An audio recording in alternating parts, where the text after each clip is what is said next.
SQL injection and SQL inferences, they are two different terminologies that we face whenever we deal with databases, mainly. And in our context, when working with the TSQL and the SQL Server, particularly, as per the long discussion and explanation we saw for the SQL injection, it is a matter of writing malicious commands to pass over the entry points in the system to try to manipulate the database with the malicious intent differently, like extracting data which is not required or something like that. This is the injection. But what it concerns the inference, it is an interception. It is a man-in-the-middle attack. We saw that in the digital security course. It is just to intercept a submitted query to modify it or to get a copy or to do whatever to do. It is an interception. The SQL injection, it is to pass a malicious command, SQL command, over an entry point in a system or in a project to manipulate data inside a database with a malicious intent, for sure, because it's injection. And the SQL inference, it's an interception. It is something to do to intercept a submitted query from the front end to the back end or vice versa, mainly from the front end to the back end, then the inference happens. Thus, we cannot compare. This is a task and this is another task. Those are two different attacks. Those are two different attacks to happen. The SQL injection to happen in an entry point, in an interface, in an API, in a front-end interface. The SQL inference, it is to happen in between two communicating parties, a front-end and a back-end, let's say a web application, a web page, and a database in background. In between, the inference happens. In all cases, the inference, the interception, happens in between two communicating parties when one of them is the database or data store, SQL inference. It's an interception to intercept SQL commands, submitted SQL commands.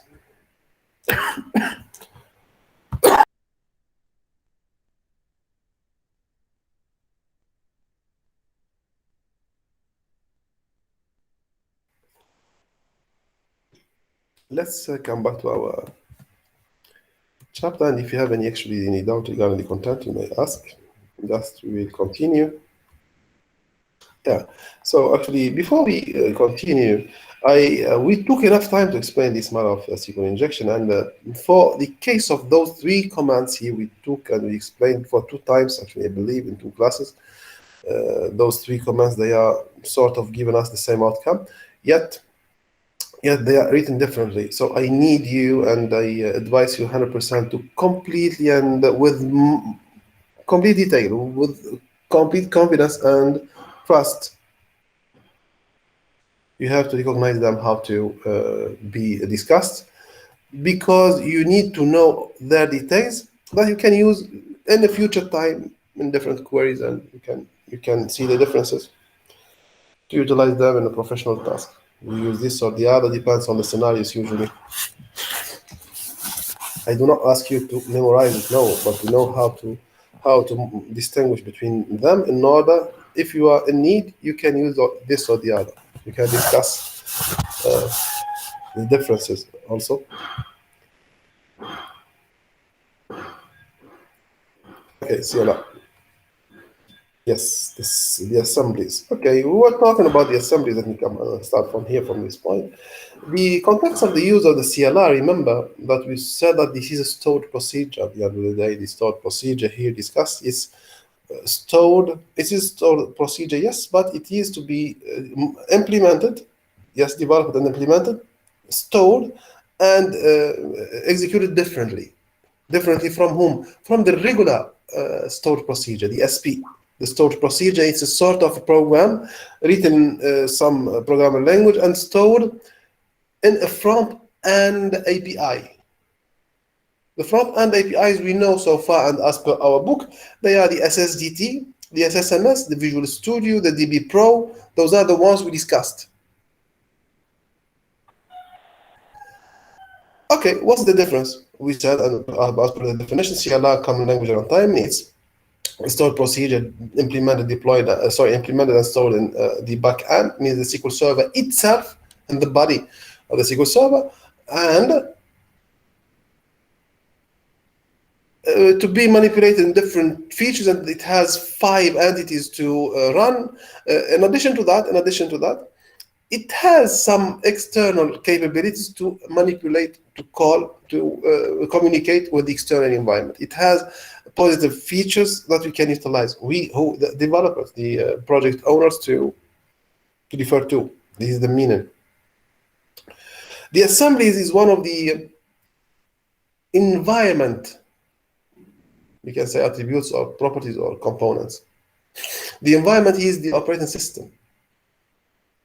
The SQL Server is a Microsoft product, and it is intended from the beginning to run on a Microsoft-based operating system. So the Microsoft-based operating systems, all of them, they are meant to admit and to accept the installation and the run of the SQL Server. The same way, the assemblies, they are from the operating system, the Windows operating system only. They are, as per the definition, we said that they are DLL files, system files. They are having different functions and different types to be utilized amongst the list of functions and the activities, the commands of the operating system. It is a channel to communicate with the operating system. The assemblies, it is a channel to use to communicate with the operating system. Very easy.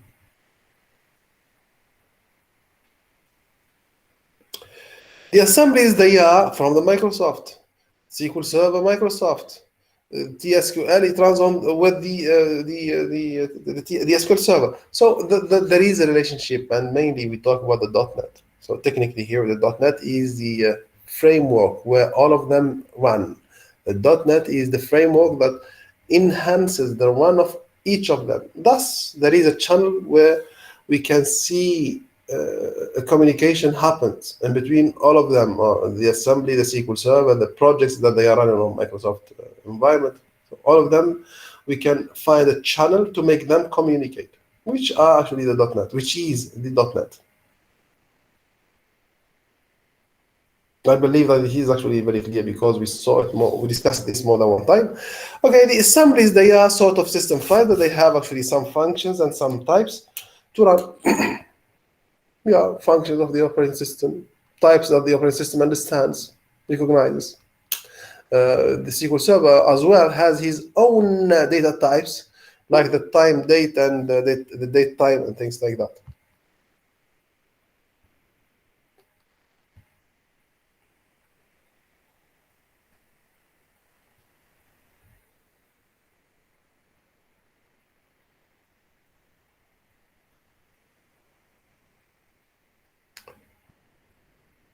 Yes, okay. Those assemblies with their contents, they are to be utilized. They can be utilized by. They can be called and utilized by the CLRs. The CLR stored procedures, for a reason or not, whenever needed. Remember that the CLRs and the projects using the databases, the SQL Server databases, that they are actually available somewhere. They are not in the same point. They are remotely connected. They are remotely connected. Remember that we are not dealing with a local environment only. The local environment is mainly and usually is for test only.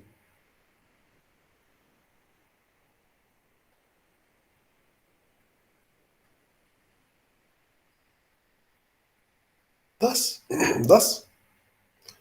upon this view only, the assemblies, they might be utilized to help achieve a remote communication with a high isolation level. Remote communication with a high isolation level.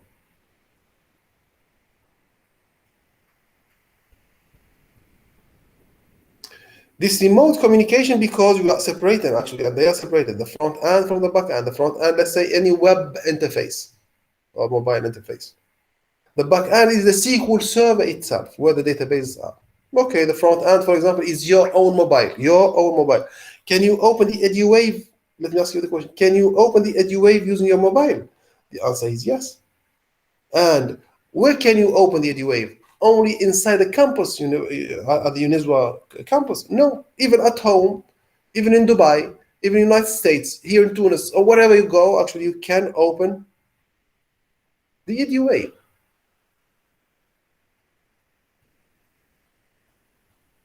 Okay, and once, for example, you go to Dubai and you open the EduWave, will be there any problem to tell you that you cannot open the EduWave? No, it will open, it will give you all the functions.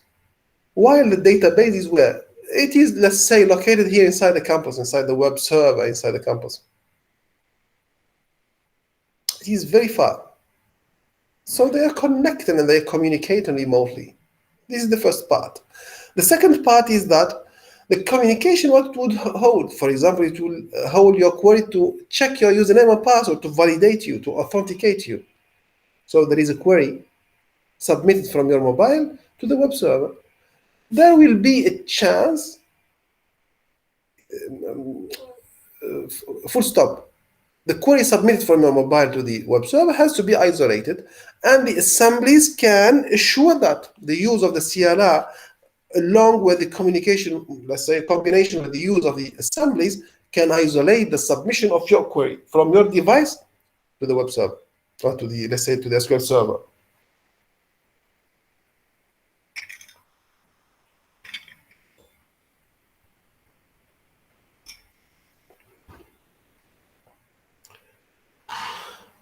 Isolated the query means secure the query.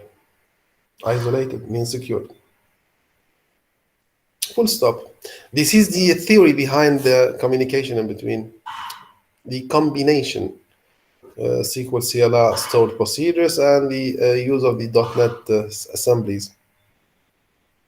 Technically, the assemblies, they are holding different, let's say, tasks to do. Most of them, they give the chance to customize the outcome of the entity's contents. Means assemblies will help you to check whether your username and password, for example, is correct whenever we submit a login interface request. Customization of the entity content might be done using the assemblies. What does it mean? It means the table of users to use to check if your username and password is correct will not be retrieved fully. No, only two fields, username and password. The others would be isolated. Yes, customization of the entity content. Customization of the entity. Entity is the user table. Contents, the fields. We need only two. The others we don't need. We need them to be hidden, secured, eliminated. So we don't bring them.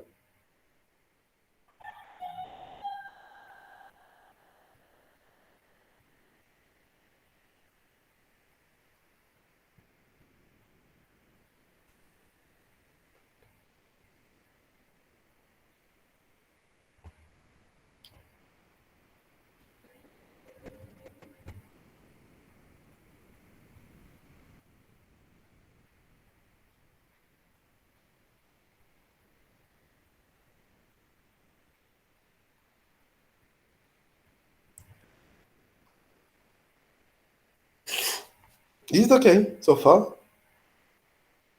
Are you understanding what I'm saying, please? Yes, Mr. Great. So whatever actually the features or the attributes or whatever the contents of an assembly can be, it depends usually on the request. Mainly, it depends on the request. Means it's not standardized for all assemblies in all projects. No, it is something to be customized upon project, whatever we need. Full stop. Example of a program that we can see use of an assembly. Assembly, remember, usually it is a system file. And mainly we talk about a DLL file because we can create an assembly customized one. This is the example here. The assembly is here to be called. It is the system file, which is here in this example, SQL CLR demo. It's an example of a file. It is a DLL file, data linked library file. Like we say, it's a doc file, Word file, TXT file, Notepad file, JPG is an image, and so DLL files, they are files that they are communicating clearly with the operating system, and specifically with the Windows-based operating system, Windows 10, Windows 8, 8.1, 7. and the others also. So it's a system file that can be utilized for different purposes. Here we are creating an assembly from within the SQL environment, giving it a name. This assembly is a name, user-defined. We can write anything here. And this assembly would load the file that it is located here. The file that it is located here. This is the location of the file. So somewhere. Great. So we loaded the assembly file.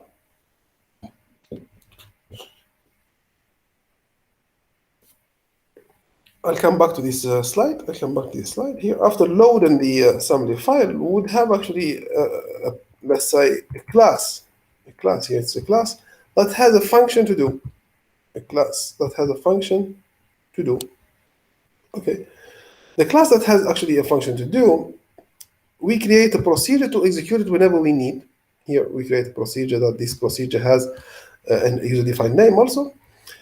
The link here, it would be actually done to call the procedure, the class with this function to do, no more, no less. The class that it is called with its function to do, which is having a task to do in this example is simple select. It is to be called through the assembly. The assembly generated from this program, the assembly SQL. This is user-defined. This is a file name. It's a file name, no more, no less. But later on, will be referred through this name here. The name of the assembly. No more, no less. So the assembly will be used to call the function to do. In our example, it's a simple select. But we can have different things also.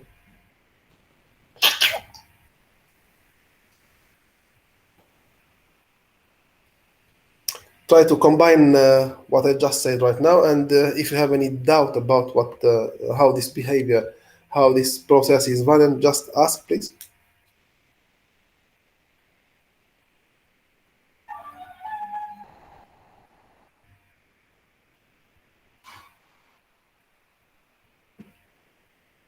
Is the process here behind the generation of the assembly, the creation of the assembly, the call of the content of the assembly itself, which is the select, and the execution of the procedure, which is referring to or pointing to the assembly.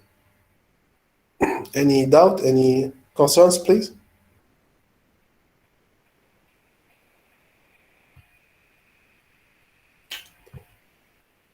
Generation, creation. Here, link and pointing, and execution also. Okay, I'm going to take the attendance and give you the link here. I'm going to stop the recording also since you don't have any requests.